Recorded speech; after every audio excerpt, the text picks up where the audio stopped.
We wanted the play to reflect who we were as Wabanaki people, and almost every tribe has a river associated with it.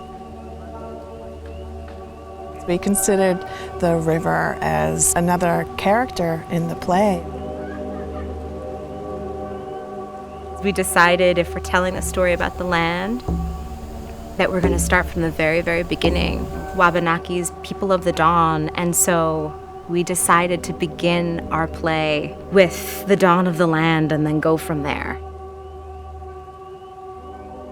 There's a scene in the play where somebody is born out of the ash tree, and that's one of our ancient stories about how people came to be. Wascabe shot an arrow into an ash tree and it split open, and then all the human beings were born onto this earth. And then we moved through time up until March of 1980 at a public hearing about the land claims. This is a hearing of the Joint Select Committee of the Maine Legislature on Indian Land Claims.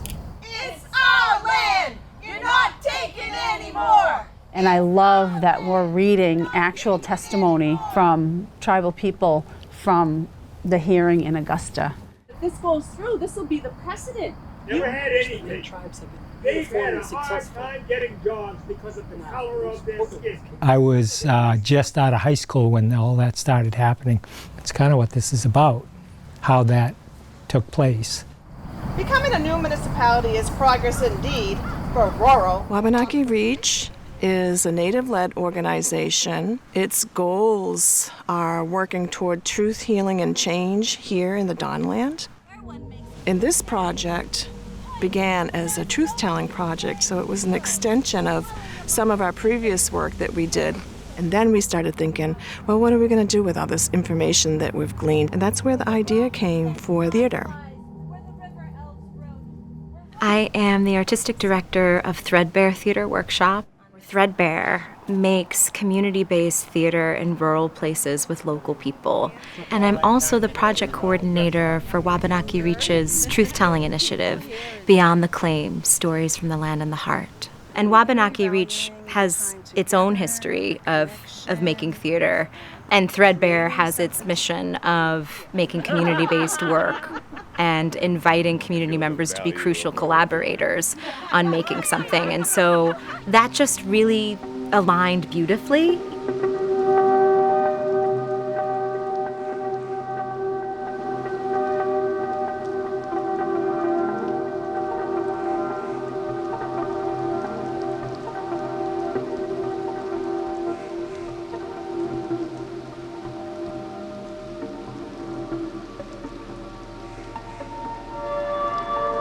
It's been nice just to have our tradition of storytelling really present and really visible. I wanted to experience being a part of this project was to learn more about it. My name is Ipsis. I'm a Penobscot woman, and Using theater as metaphor, you're actually able to hold so much more than you could if you were trying to see everything in a linear fashion. I started thinking that perhaps the venue for change isn't going to be through the legislation. It needs to start with people understanding the human aspect of this land claims.